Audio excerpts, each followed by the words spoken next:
আসসালামু আলাইকুম ওয়া রাহমাতুল্লাহি ওয়া বারাকাতুহু। সম্মানিত দর্শক ও শ্রোতা মণ্ডলী, আজকে আমি সম্মানিত হাজী সাহেবদের জন্য কিছু গুরুত্বপূর্ণ তথ্য আলোচনা করব। আমি কখনোই আমার কোনো আলোচনা, কোনো ভিডিও কাউকে কখনো শেয়ার করার অনুরোধ করি না, কিন্তু আজকে আমি অনুরোধ করব যে আপনারা যারা ভিডিও দেখবেন এই ভিডিওটি শেয়ার করার চেষ্টা করুন।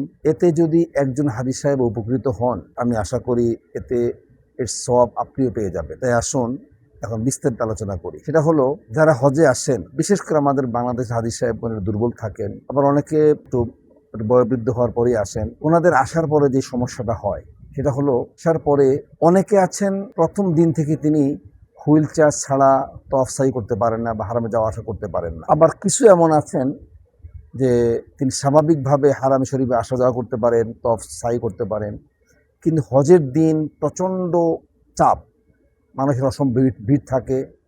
আবার একদিকে হজের যে 5 দিনের মিনা আরাফার যে হাঁটাহাঁটি হয়, এতে তিনি ক্লান্ত হয়ে পড়েন এবং তওয়াফ সাই করতে পারেন না। এই সমস্ত হাজী সাহেবরা অনেকে হয়তো একদিনের জন্য একটা হুইল চেয়ার কিনে নেন, আর যারা প্রথম দিন থেকেই তওয়াফ সাই করতে পারেন না পায়ে হেঁটে বৃদ্ধ হওয়ার কারণে, ওনার প্রথম দিন এসেই একটা হুইল চেয়ার কিনে নেন। তো যিনি প্রথম দিন থেকে কিনলেন অথবা যিনি হজের দিনের জন্য কিনলেন, এক একটা হুইল চেয়ারের মূল্য পড়ে প্রায় 200 থেকে 250 রিয়ালের মধ্যে পড়ে, যেগুলো খুব কম দামি আর কি। এখন যিনি একদিন ব্যবহার করলেন, তিনি এটা একদিন ব্যবহার করেই এরপর এটা হোটেলে ফেলে দিয়ে যাচ্ছে, অথবা কাউকে দিয়ে যাচ্ছে, অথবা বাড়িতে নিয়ে যাচ্ছে। তো একটা হুইল চেয়ারের দাম বাংলা টাকা বেশ অনেক টাকায় পড়তেছে। ওনাদের জন্য হারাম শরীফের চমৎকার ব্যবস্থা আছে। এটা না জানার কারণে মানুষ অনেক কষ্ট করতে হয় বা অনেকগুলো অর্থ খরচ করতে হয়। তাই আমি আজকে আলোচনা করব, আপনি হুইল চেয়ার না কিনে, ক্রয় না করেই হারামের পক্ষ থেকে কীভাবে হুইল চেয়ারগুলো পাবেন। আসলে আমরা জেনে নিই। প্রথম যারা হুইল চেয়ার নিজেরা ব্যবহার করতে চান, হোটেলে নিয়ে আসতে চান, তো ওনাদের একটা ব্যবস্থা আছে। সেটা হলো, হারাম শরীফের বাদশার বাড়ির পাশে, অর্থাৎ যেখানে নবীজির বাড়ি, আমি যে নবীজির বাড়িকে পিছনে রেখে হারামের দিকে দাঁড়াই, তো আমার হাতের বাম পাশে দেখবেন একটা লেখা, ইংলিশে লেখা আছে, আরবিতে লেখা আছে। লেখা আছে free wheelchair pick up point, এটা লেখা আছে। ওই অফিসে গিয়ে আপনি যদি হুইল চেয়ার চেয়ে নেন, আপনার কাছে কোনো টাকা পয়সাও লাগবে না বা কোনো তথ্য দিতে হবে না। জাস্ট ওনারা যদি বুঝেন যে এই বয়স্ক মানুষ, হুইল চেয়ার দিয়ে দিবেন। এটা আপনি চাইলে পুরা মক্কা মদিনা পুরা সফরটা আপনি ব্যবহার করে আবার আসার সময় হুইল চেয়ার ওখানে ফেরত দিয়ে আসতে পারবেন। এতে আপনার 1 টাকাও খরচ হবে না। অথবা যারা আছেন হজের দিনের জন্য, বা আপনি সব পারবেন, শুধুমাত্র হজের প্রচণ্ড চাপের মধ্যে তওয়াফ করতে পারেন নাই। যেমন গত বছর আমাদের এক হাজী সাহেব ছিলেন, তিনি সুস্থ মানুষ কিন্তু বয়স বেশি, তো তিনি তওয়াফ সাই একাই করেছেন। শেষের দিনে উনি বললেন যে আসলে ওনার পক্ষে এই ফরজ তওয়াফ লক্ষ লক্ষ মানুষের ভিড়ের মধ্যে অথবা বিদায় তো এটা করা সম্ভব না। ওনার জন্য কি করণীয়? হ্যাঁ, ওনার জন্য খুব চমৎকার ব্যবস্থা আছে এখানে। সেটা হলো, আপনি হারামের পক্ষ থেকে আপনাকে তওয়াফ এবং সাই করিয়ে দিবে। তওয়াফ এবং সাই ওরা ওদের লোক বল দিয়ে করিয়ে দিবে, শুধু আপনাকে পেমেন্ট করতে হবে। গত বছর পেমেন্টের নিয়মটা ছিল আবেদন করবেন অনলাইনে এবং পেমেন্ট পদ্ধতিটা ছিল কার্ডের মাধ্যমে, কিন্তু এই বছর ওনারা এটাকে আরো সহজীকরণ করেছে। অর্থাৎ আপনি অফিসে গিয়ে যোগাযোগ করলেই আপনাকে ক্যাশ টাকা জমা দিয়ে আপনি এই সার্ভিসটি নিতে পারবেন। ওনাদের এখানে 2টা অফিস আছে। একটা অফিস হলো 2 নম্বর টয়লেটের সামনে, ওখানেও যোগাযোগ করতে পারেন।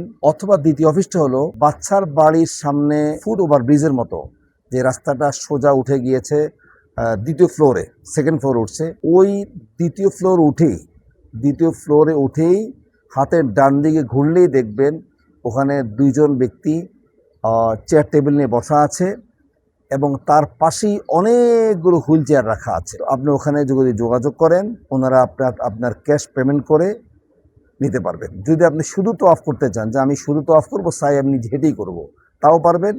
শুধু তওয়াফের জন্য ফি নির্ধারণ করেছেন 125 রিয়াল দিলে ওনারা আপনাকে লোক দিবে এবং হুইল চেয়ার দিবে, তারা আপনাকে পুরা তওয়াফ করিয়ে দিবে। আর যদি আপনি শুধু সাই করতে চান, সেক্ষেত্রে আপনাকে পেমেন্ট করতে হবে 75 রিয়াল। আপনি তওয়াফ করেছেন হেঁটে হেঁটে, এখন ক্লান্ত হয়ে আর পারতেছেন না, তাহলে কি করবেন আপনি? ওখানে যদি শুধু বলেন আমি সাই করব, তো 75 রিয়াল পেমেন্ট করলেই লোক দিবে, হুইল চেয়ার দিবে, ওরা আপনাকে সাই করিয়ে দিবে।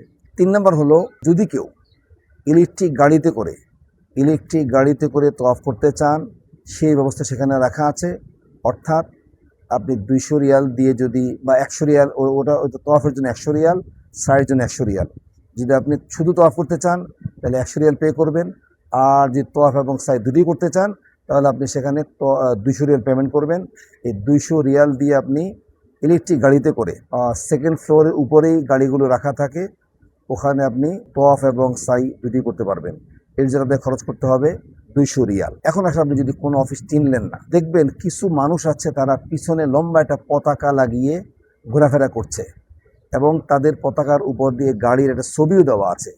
জাস্ট ওই লোকগুলোকে আপনি শুধু বলবেন, যদি আপনি হুইলচেয়ার নিতে চান তাহলে বলবেন আরাবিয়া, আরাবিয়া বলে ওরা বুঝবে, অথবা আপনি ইংলিশে বললে হুইলচেয়ার বললে ওরা আপনাকে সম্পূর্ণ যে সহযোগিতা করবেন বা আপনাকে অফিস পর্যন্ত পৌঁছে দিয়ে আপনার জন্য হুইলচেয়ারের ব্যবস্থা করে দেবেন। যদি এর বাইরে যারা হুইলচেয়ার নিজেরা চালিয়ে বা নিজেরা হুইলচেয়ারে বসে থাকে হারামের না, এদের কাছে গেলে আপনি প্রথমত আপনার প্রচুর টাকা খরচ করতে হবে, কারণ 500 থেকে 600 রিয়াল ধরা নেবে। আবার এখানে প্রতারিত হওয়ার সম্ভাবনা আছে। অনেক সময় দেখা যায়, অতীতে দেখা যায় যারা টাকা নিয়ে 2-1 চক্কর দিয়ে ওরা আপনার ফেলে চলে যায়। এর থেকে আপনি আশা করি আপনারা এই যদি হারামে এসে হুইলচেয়ার চান তাহলে এইভাবে নিতে পারবেন। এতে আপনার টাকাও সাশ্রয় হবে, আপনি সহজে তওয়াফ এবং সাই করতে পারবেন। আজকে এ পর্যন্তই। আল্লাহ তাআলা আমাদের পরবর্তীতে ইনশাআল্লাহ আমি আরও গুরুত্বপূর্ণ তথ্য আপনাদেরকে দেওয়ার চেষ্টা করবো ইনশাআল্লাহ। সেই পর্যন্ত অপেক্ষা থাকার জন্য অনুরোধ থাকলো। আসসালামু আলাইকুম ওয়া রাহমাতুল্লাহি ওয়া বারাকাতুহু।